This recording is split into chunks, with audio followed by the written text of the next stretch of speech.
السلام عليكم ورحمة الله وبركاته. إن الحمد لله نحمده ونستعينه ونهديه ونستغفره ونعوذ بالله من شرور أنفسنا ومن سيئات أعمالنا. من يهده الله فلا مضل له ومن يضلل فلا هادي له. سبحانك لا علم لنا إلا ما علمتنا إنك أنت العليم الحكيم. ولا حول ولا قوة إلا بالله العلي العظيم. أما بعد. Muslimin dan muslimat yang dirahmati Allah Subhanahu wa taala sekalian, alhamdulillah. Pada malam ini Allah taala mengizinkan kita untuk bertemu dan bersama. Mudah-mudahan Allah jualah yang melimpahkan rahmat kasih-Nya, redha dan keampunan daripadanya insya-Allah. Pada malam ini ingin saya berkongsi dengan muslimin dan muslimat sekalian sebuah hadis yang popular dinamakan hadis Tamim Ad-Dari. Tidak lain dan tidak bukan, ia merupakan salah satu journey, perjalanan, pelayaran Tamim Ad-Dari bertemu dengan Dajjal di satu kepulauan. Tamim Ad-Dari pernah bagi tahu dan pernah menceritakan bahawa satu hari dia naik kapal laut bersama-sama dengan 30 orang lelaki daripada Lakham dan Juzam. Lalu mereka ini bila di tengah lautan terumbang-ambing, bukan sikit-sikit, bukan sekejap, bahkan memakan masa 1 bulan terumbang-ambing di lautan itu. Kemudian sedang tak sedang mereka terdampar di satu kepulauan.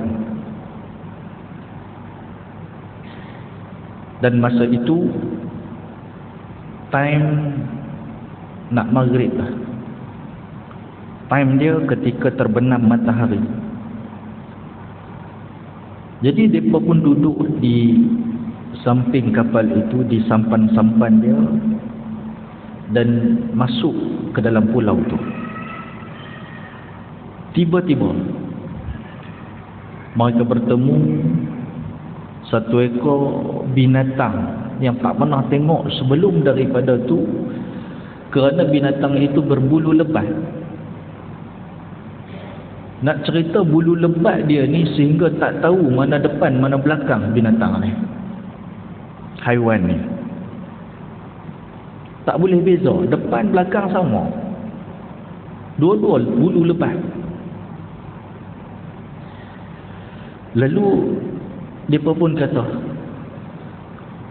siapa engkau ni? Rupanya binatang tu, haiwan tu yang tak tahu sebenarnya apa makhluk tu, dia jawab, dia boleh cakap. Dia kata, akulah Al-Jassasah. Tak pernah dengar nama Al-Jassasah ni, binatang nama Al-Jassasah, makhluk nama Al-Jassasah, tak pernah dengar. Dia pun tanya balik kepada ni, dalam berani tak berani tu, makhluk tak pernah jumpa. Dia kata, Jassasah ni benar ke? Tapi yang namanya binatang Al-Jassasah ni dia tak jawab.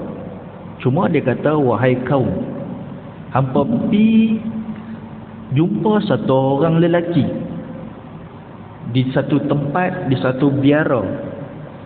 Kerana lelaki-lelaki tadi ni memang nak tahu tentang khabar akan kamu ni. Kami ni benda bukan mai atas jemputan, kan? Mai tu kerana apa? Kerana terdampar lepas 1 bulan duk terumbang-ambing atas lautan ni. Kami mai pun tak tahu ni pulau apa. Tiba-tiba ada satu binatang kata kepada kami ni apa? Ada satu orang lelaki dah standby tunggu kami ni kat situ. Lain macam. Jadi satu ceritalah, dia tak ada dalam hadis. Yang saya kata lain macam tu, jangan duk kata dalam hadis pula. Saja nak bagi, orang kata apa, ajinamoto sikit lah. Tapi base cerita tu ada dalam hadis, cerita Tamim Ad-Dari ni. Jadi tak apalah, mereka pun pergi. Mereka pergi jumpa lelaki-lelaki yang dikatakan oleh haiwan jasasah tadi ni.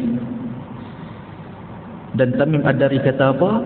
Bila kami menyebutkan lelaki itu kepada kami, maka kami takut kepadanya. Kalau dia ni syaitan. Yang tunggu kami ni, siapa dia? Dia tahu kami nak main. Dia ni siapa? Adakah dia ni syaitan? Tamim Ad-Dari katanya. Lalu kami bergerak dengan segera sehingga masuk ke dalam biara tu. Mereka pun pergi cepat-cepat cari ni orang yang duk tunggu, yang dikatakan menunggu kami. Masuk di dalam satu biara, tiba-tiba di dalamnya kami melihat satu manusia yang paling besar yang tak pernah kami tengok sebelum daripada dia. Besar tu tak ceritalah, besar Undertaker ke, besar daripada tu ke, tak tahulah, dia kata besar. Yang tak pernah tengok lelaki-lelaki besar macam tu. Kami tak pernah tengok lelaki-lelaki yang besar macam tu sebelum daripada ni. Tapi kami tengok apa kepada lelaki tu, ada satu ikatan yang diikat kuat kepada dia. Tangan dia dibelenggu ke leher dia. Tangan dia ni terikat dekat leher. Di antara lutut sampai tumit dia, pada lutut dia sampai tumit, semua terbelenggu dengan besi. Dalam keadaan duk tengok macam tu, dan lagi dia pergi tanya ni, jenis kahak juga ni, bukan memang Tamim Ad-Dari ni, orang tak pernah tengok macam tu. Dia tanya lagi, dia kata, siapa kamu ni? Dia kata, yang kena rantai tadi, dia kata, nanti hampa tahu aku ni siapa dia. Tapi aku nak tanya hampa ni siapa? Dia pula pergi tanya. Lalu geng Tamim Ad-Dari ni pun jawab, kami ni manusia daripada bangsa Arab.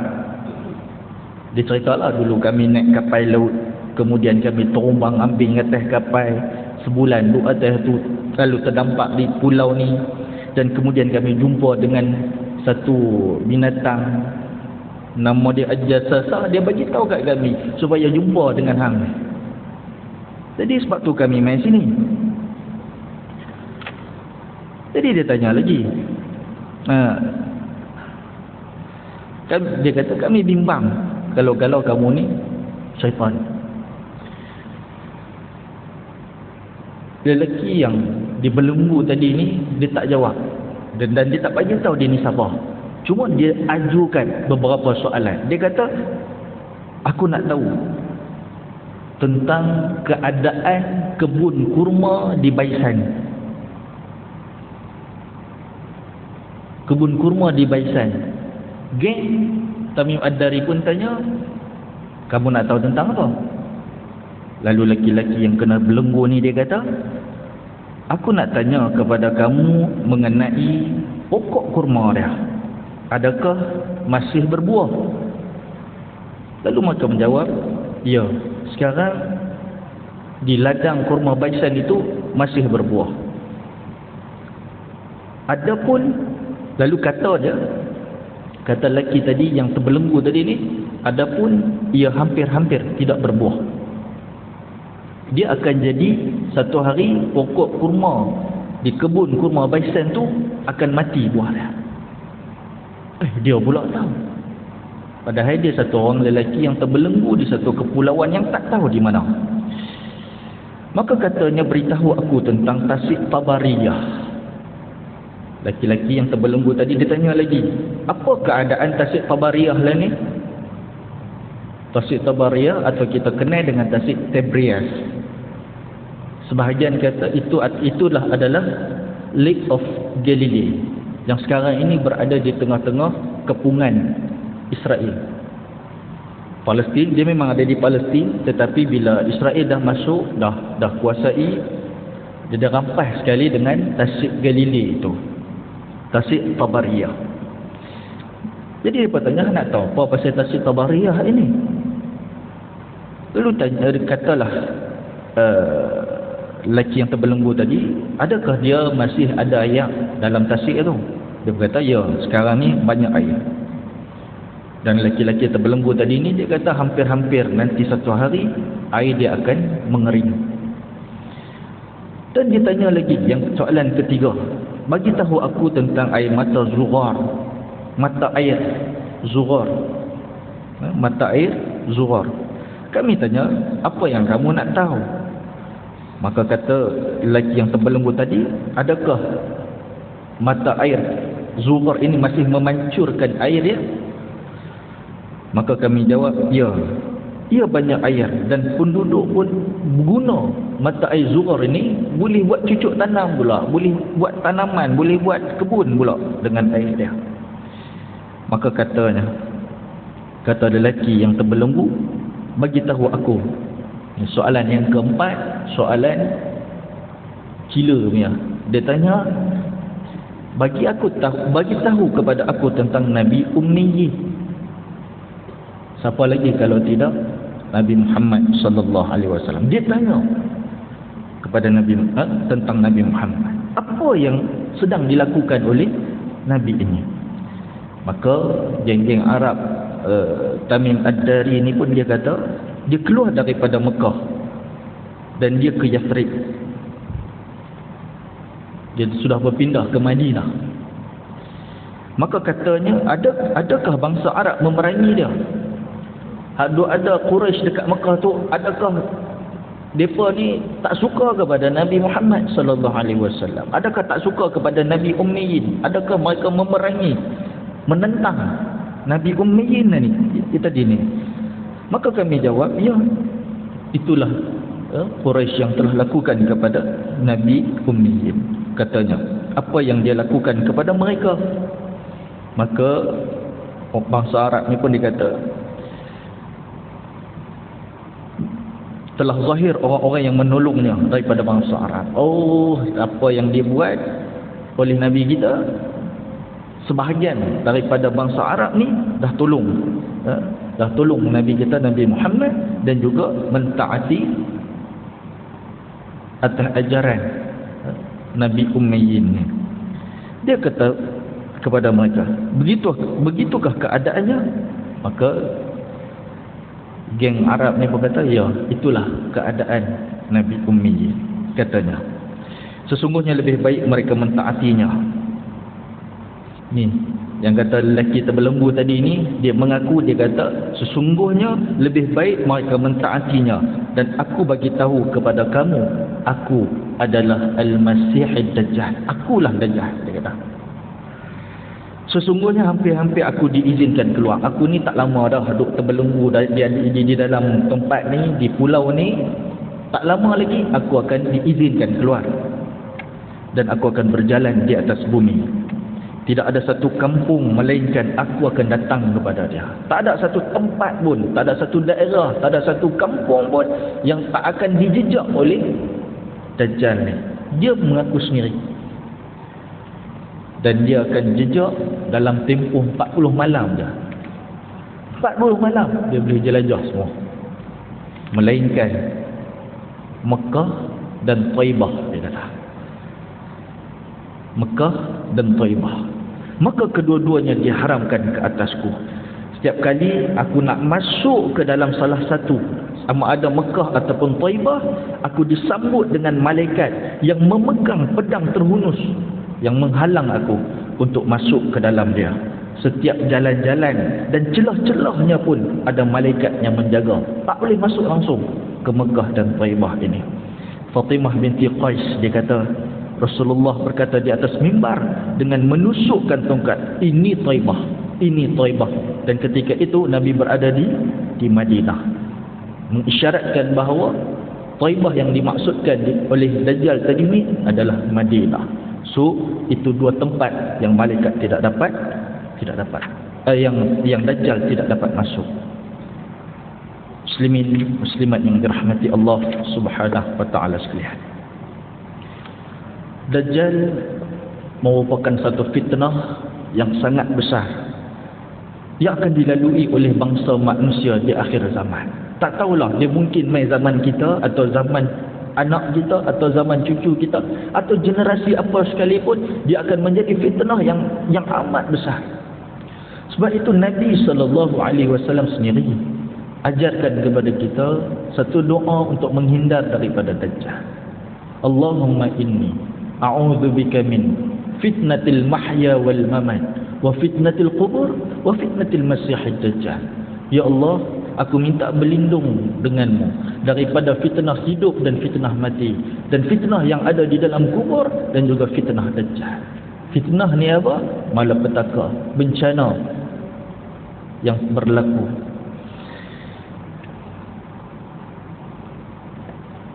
Begitu juga baginda Nabi SAW berkali-kali memperingatkan umat tentang Dajjal ini. Bahkan bukan Nabi sahaja, Rasul-Rasul terdahulu pun sebelum daripada Nabi sudah memperingatkan kaum masing-masing pasal Dajjal ni. Kata baginda Nabi SAW, sesungguhnya aku memperingatkan kalian tentangnya. Tidak ada satu Nabi pun melainkan ia memperingatkan kaumnya tentang Dajjal. Nuh telah memperingatkan kaumnya. Sejak zaman Nabi Nuh lagi dah memperingatkan kaum dia pasal Dajjal ni. Allah, maknanya ni bukan kecil-kecil masalah dia. Masalah yang boleh menggugat iman orang yang berada pada zaman Dajjal keluar ni. Sebab Nabi Nuh sendiri dah memperingatkan kaum dia tentang Dajjal, dan kemudian diikuti oleh Nabi dan Rasul yang lain. Semuanya memperingatkan kaum masing-masing tentang Dajjal. Akan tetapi aku akan memberitahu kalian sesuatu yang tidak disampaikan seorang Nabi sebelumku. Sesungguhnya Dajjal itu bermata satu dan Allah tidak bermata satu. Nabi nak bagi tahu apa? Dulu para Nabi dan Rasul tak bagi tahu benda ni kepada kaum dia, tapi aku bagi tahu hangpa antara tanda Dajjal ni apa? Dia buta mata sebelah. Bermata satu maknanya dia buta sebelah mata dia. Sebelah mata kiri buta. Dan ketahuilah bahawa Allah tidak buta. Kenapa Nabi bawa bandingan Dajjal dengan Allah? Kerana Dajjal satu ketika akan mengaku dialah Tuhan. Bukan itu saja, bahkan Nabi SAW ada menceritakan sifat-sifat fizikal Dajjal yang lain secara terperinci, in detail. Sehingga kalaulah kita ni tengok Dajjal, kita dapat tahu, dapat cam dengan mudah. Sebab Nabi dah cerita sifat fizikal dia. Satu, dia adalah lelaki Yahudi. Tubuhnya besar. Sebagaimana Tamim Ad-Dari jumpa Dajjal di kepulauan tu, tubuh dia besar, lebih besar daripada orang biasa. Cuma tak tahulah besar terang mana, tapi nampak jelas dia ni lebih besar daripada kita ada atas muka bumi ni. Berkulit merah, maknanya kulit dia cerah, nampak kemerah-merahan. Kakinya renggang ketika berjalan. Kaki dia renggang, sehingga kan dikatakan kaki dia ni kalau kita berjalan menapak ke depan kan, dia mengengkang. Di jari dia masuk ke dalam, tumit dia keluar. Dia di jalan nampak mengingkang. Rambutnya kerinting. Tak tahulah fashion afro ke apa ke, tapi kerinting lah. Mata kanannya cacat. Minta maaf, bukan mata kiri, mata kanannya cacat. Seperti sebiji anggur yang terapung dalam air dan tertulis di dahinya kafir. Okey. Mata kiri buta, mata kanan dia ni tersembuh keluar. Taklah keluar sebiji, macam anggur, kata Nabi SAW. Sebiji anggur yang terapung di air. Maknanya kalau kita letak anggur dalam air terapung, nampak separuh daripada buah anggur tu. Jadi mata kiri dia cacat, mata kiri dia buta, dan mata kanan dia ni terkeluar, tersembuh separuh. Dan di dahinya tertulis perkataan kafara, kafir.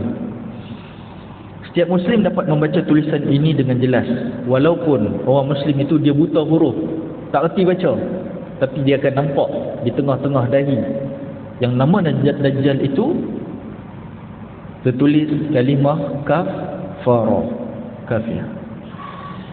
Imam Qurtubi rahimahullah, dia kata Nabi SAW dah ceritakan sifat-sifat Dajjal tanpa kita boleh ragu dengan dia. Maknanya kalau nampak depan mata kita ciri-ciri yang macam tu, tahulah kita tu, dia tu Dajjal. Tapi jangan cepat sangat kita menuduh. Kadang-kadang ni baru lahir budak ada satu mata kat tengah, ataupun cacat sebelah mata kita, oh ni Dajjal boh. Jangan cepat sangat. Yang kata Dajjal ni dia bukan baru lahir. Dajjal ni dah ada dah. Dah ada dah. Sebab Tamim Ad-Dari dah jumpa. Kan? Kadang-kadang duk main juga dalam media sosial kita ni. Muka pelik sikit. Oh ni nampak macam Dajjal ni. Jangan cepat sangat duduk. Dajjal bukan baru lahir. Dia sudah ada. Sudah ada bila? Sejak zaman Nabi SAW lagi. Dan semua sifat itu, sifat yang diberitahu oleh Nabi SAW tentang fizikal Dajjal itu semuanya buruk belaka. Tak ada yang kata comel Dajjal ni, buruk.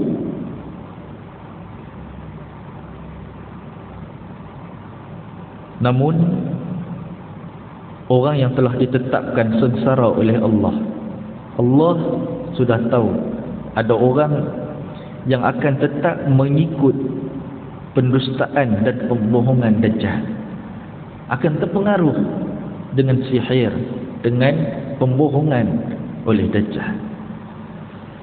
Kecacatan yang disebut oleh Nabi SAW bukan sahaja nak bagi tahu kita sifat fizikal Dajjal itu, tetapi lebih daripada itu kita kena beriman kita kena beriman bahawa Allah Subhanahu Wa Taala bersifat sempurna. Kalau ada orang yang cacat begitu, mengaku dia Allah, mengaku dia Tuhan, maka sudah pastilah dia adalah pembohong. Dia adalah pembohong. Mana ada Tuhan yang cacat begitu? Mana ada Tuhan yang tidak sempurna begitu? Tetapi Masya Allah, macam mana ada orang boleh ikut juga. Ada orang percaya, ada orang pergi beriman dengan dia. Tak panggillah dia orang tu beriman, tapi maknanya hati dia ni cenderung mengatakan Dajjal itu Tuhan. Dan Rasulullah SAW juga mengingatkan bahawa Tuhan tak dapat dilihat di atas dunia ni. Tak ada mengaku atas dunia dia tu Tuhan. Confirm lah dia bukan Tuhan. Confirm lah dia bukan Allah Subhanahu Wa Taala. Sebab Allah tidak dapat dilihat di dunia ni. Allah hanya akan bertajalli bila di akhirat. Bagi orang-orang yang bertakwa yang dimasukkan ke dalam syurga, Allah bertajalli, menampakkan zat dia sebagai satu nikmat kepada ahli syurga.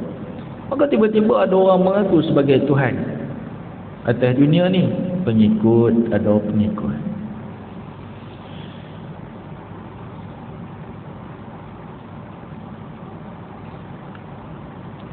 Ta'allamu annahu la yara ahadun minkum rabbahu azza wa jal hatta yamut.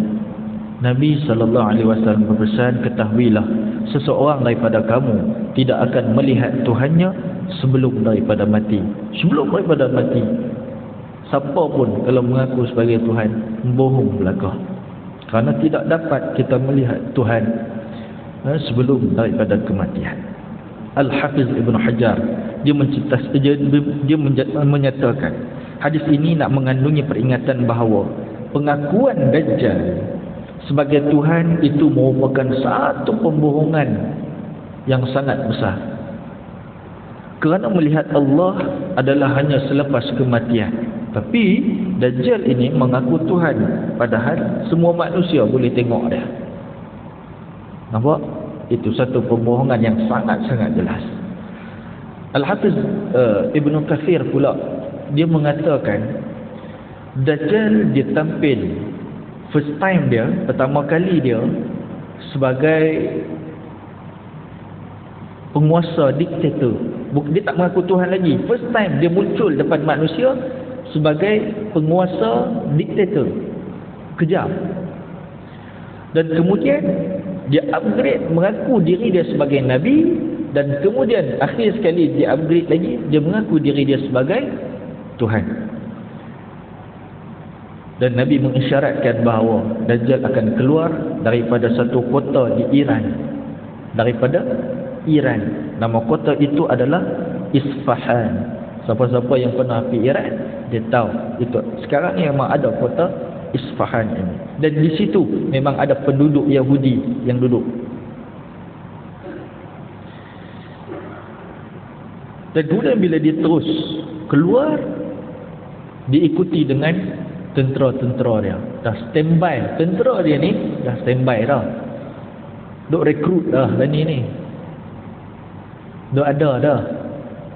Mereka dah lama rancang, kita je yang lalai. Tu ayat besar kita dengar. Tapi memang sungguh. Kerana bila Dajjal keluar, 70,000 orang Yahudi bersenjata lengkap, memakai serban hijau, memakai toyalisa, lengkap bersenjata. Dan daripada 70,000 Yahudi tadi ni, pengikut dia akan semakin bertambah setelah 70,000 tentera Mongol, tentera Tartar Mongol dan penduduk Khurasan, mereka bergabung dalam satu grup, dalam satu barisan. Lepas itu diikuti pula lagi dengan orang-orang jahat, dengan orang-orang jahil dalam kalangan orang awam di seluruh dunia ini. Semakin bergabung dengan grup ni, makin ramai. Sehingga kan kekuasaan Dajjal ketika itu sampai ke kota-kota besar dunia sangat cepat. Dia akan kuasai kota-kota besar dunia ni. Dan tidak akan ada yang selamat daripada tentera Dajjal, melainkan dua tempat tadi, iaitu Mekah dan Madinah. Time tu seluruh manusia diliputi dengan ketakutan. Yang tak jadi geng Dajjal ni, selain daripada mereka, diliputi dengan ketakutan. Sehingga Nabi SAW bersabda dalam hadis yang sahih riwayat Muslim, semua manusia akan melarikan diri daripada Dajjal ke puncak-puncak gunung. Kalau boleh rabat bukit, rabat gunung, semua lari naik atas bukit, atas gunung. Dajjal main ni tak lama, 40 hari je. Namun hari-hari ini dirasakan begitu lama, seperti 1 tahun 2,5 bulan. 40 hari tapi rasa lama. Sebab apa? Sebab hari yang pertama Dajjal ni, hari pertama dia keluar ni, rasa panjangnya setahun. Hari yang kedua Dajjal keluar ni, rasa macam sebulan. Hari ketiga Dajjal keluar ni, rasa macam seminggu. Dan hari-hari yang berikutnya seperti hari-hari biasa. Fitnah yang dibawa oleh Dajjal ni sangat besar. Dia ada satu kemampuan sihir yang boleh, bukan sekadar sihir. Kalau hari ni kita tengok sihir yang buat bagi orang busung, kan, musuh dia ni, sihir bagi pemisah laki isteri, sihir bagi apa, macam-macam lah. Tapi sihir yang dibuat oleh Dajjal ini sehingga mengeluarkan iman daripada hati manusia. Dirasakan begitu. Dengan hanya apa? Hanya memandang wajah dia aja, seumpama keluar iman daripada hati. Jadi jangan ada siapa-siapa lah yang dok pergi buat berani. Tak apa. aku belajar silat kuntau, aku nak pergi berlawan dengan Dajjal. So dia buat pasal. Nabi isyaratkan lari, bukan suruh pergi berdepan dengan Dajjal.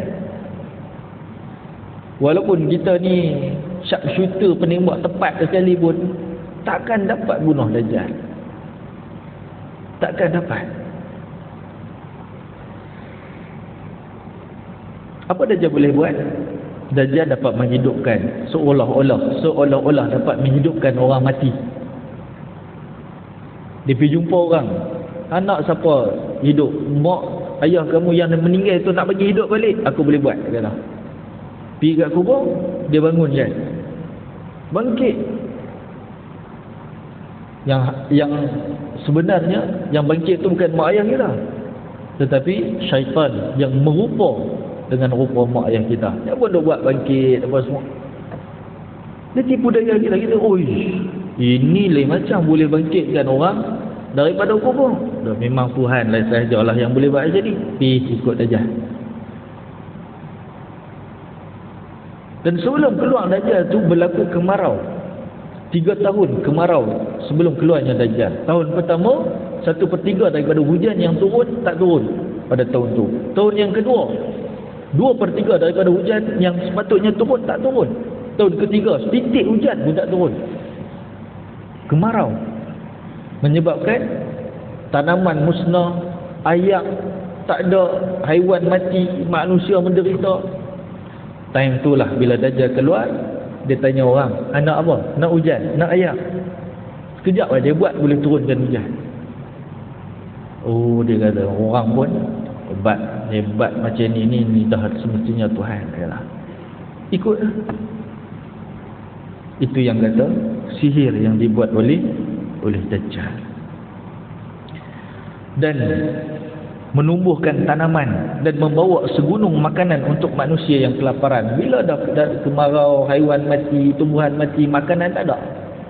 Jadi time kelaparan macam tu, Dajjal boleh buat sihir. Apa nampak? Depan nampak makanan, bukan sikit-sikit, bukan ada bagi bantuan merebut, tak. Segunung makanan dia boleh bawa. Hampa makanlah sampai puas. Yang tak reti, yang tak kenal dengan Dajjal ni, dia pun tepuk tangan lah. Inilah dia Tuhan kita, dia kata. Itu semua merupakan fitnah yang sangat besar kepada manusia pada waktu itu. Disebabkan bahayanya Dajjal ini. Bahaya bukan bahaya kepada fizikal manusia, tapi dia bahaya kepada iman manusia. Itu jauh lebih bahaya daripada segala-galanya.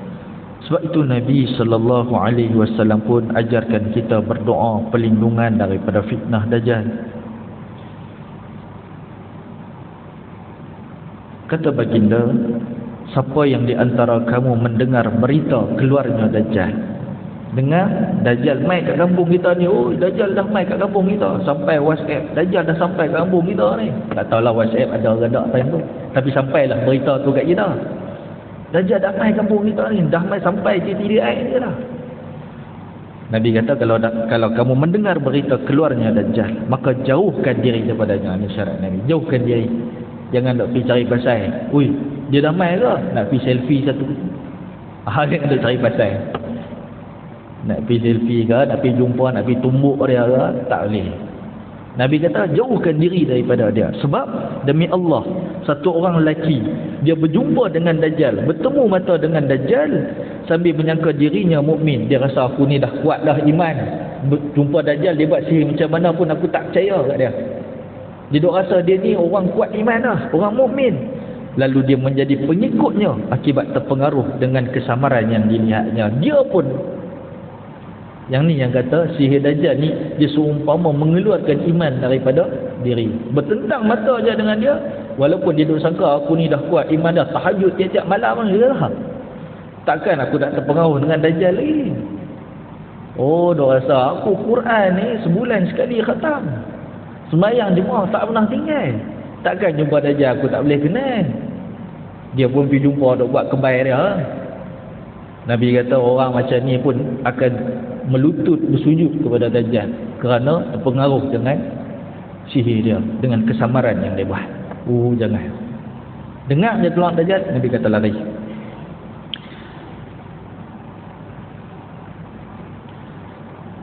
Bila kita membaca hadis-hadis berkenaan dengan Dajjal ini, timbul persoalan besar dalam hati kita. Macam mana seseorang yang mengaku menjadi Tuhan dapat menarik ramai pengikut di seluruh dunia? Di mana akal manusia ketika itu?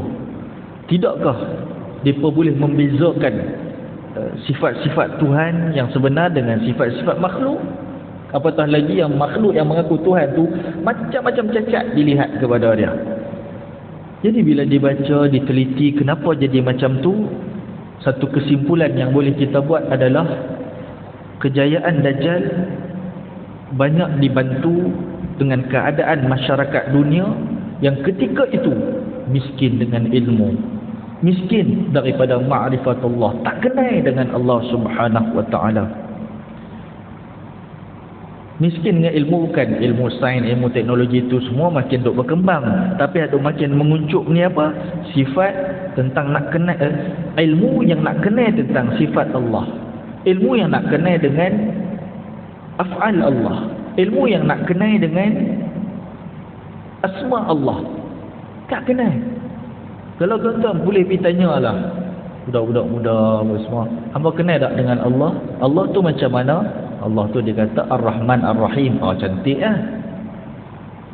Apa maksud dia? Pengasih, penyayang. Cantik. Selain daripada tu apa dia? Allah ni bersifat apa? Al-Aziz tu apa? Sifat Jabbar tu apa? Sifat Basit tu, namanya Basit tu apa? Sifat Allah yang 20 tu apa dia? Dia duk ngangau tu. Tak kenal dengan Allah Subhanahu wa ta'ala. Hak ni, hak duk tengah jadi ni dalam masyarakat kita. Tak kita saja duk pergi buat test dengan ni. Sebab itu tuan-tuan, kalau generasi hari ini dengan Allah pun dia tak kenal asma' dia, dengan Allah pun dia tak kenal sifat dia, dengan Allah dia tak kenal af'al dia, maka tidak mustahil Dajjal berjaya mempengaruhi manusia-manusia yang keadaannya begitu, yang miskin dengan ilmu, terutamanya ilmu mengenal Allah Subhanahu wa ta'ala. Mereka yang mengkaji ilmu tauhid mesti tahu mustahil Allah memiliki sifat-sifat makhluk. Kita pun tahu Allah bersifat dengan sifat kesempurnaan, tak sama langsung dengan makhluk. Tak sama. Laisa kamitsli syai'. Tak ada yang seumpama dengan Allah Subhanahu wa ta'ala makhluk ni. Allah tak sama dengan makhluk. Sebab kalau Allah ni sama dengan makhluk, maka ia bermakna itu adalah makhluk yang memerlukan pencipta. Sebab itu salah satu daripada sifat Allah adalah mukhalafatul lil hawadith. Berbeza sama sekali dengan makhluk, sama ada sifat dia, zat dia atau perbuatan dia. Jadi jelas bahawa dalam keadaan itu tanggungjawab kita adalah nak memperkukuhkan ilmu akidah, ilmu mengenal Allah Subhanahu wa ta'ala, supaya benda tu menjadi benteng yang paling kukuh yang melindungi diri kita, diri generasi yang akan datang daripada tipu daya Dajjal.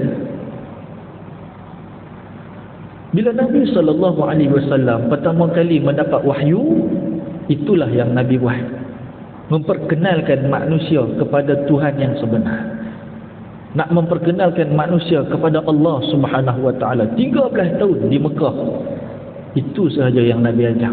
Nak kenal Allah ni siapa dia. Bila sudah kenal Allah ni siapa dia, sudah jatuh cinta kepada Allah, sudah takut dan takwa kepada Allah, datanglah syariat apa pun mereka boleh buat. Mai syariat semayang, syariat puasa, syariat haji, syariat tutup aurat, syariat apa sekalipun, mai zakat. Tak apa dah kenal Allah macam mana, sanggup untuk buat sacrifice, dapat mengorbankan diri. Berlambat-lambat arak di rumah ni, bila diperintahkan balik rumah, pergi campak arak macam tu ya. Pasal apa? Kenal Allah tu macam mana. Maka sebab itulah, ini merupakan benteng yang paling jelas, benteng yang paling kukuh untuk kita pertahankan kepada diri kita, anak cucu kita. Jangan abaikan, cuba sampaikan tentang ilmu mengenal Allah Subhanahu wa taala ni. Dan bersempena dengan tahun baru yang nak masuk ni, cuba kita letakkan istiadat, satu persiapan yang kita nak pada tahun 2023 nanti. Aku nak memperkukuhkan ilmu mengenal Allah Subhanahu wa taala ni. Bukan diri aku saja, ni anak aku macam mana, cucu aku macam mana. Sama-sama. Sebab apa? Sebab tak mau saja kita yang kenal. Kita nak masuk syurga dengan anak cucu kita. Kalau kita saja yang kenal, anak cucu kita tak kenal, nak masuk syurga sama-sama macam mana? Jadi kerana kita nanti ni teringin nak masuk syurga, anak menantu, cucu, cicit, apa semua ni, pastikan mereka kenal dengan Allah Subhanahu wa taala. Dah berapa lama pun semayang, tetapi ramai lagi yang tak kenal dengan Allah. Sebab itulah dalam semayang kita ni, kadang-kadang kita duk fikir benda lain, kita duk tak khusyuk dan sebagainya. Kenal Allah.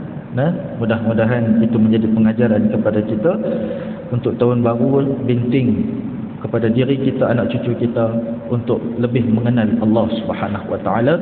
Hada wabillahi taufiq. Assalamualaikum warahmatullahi wabarakatuh.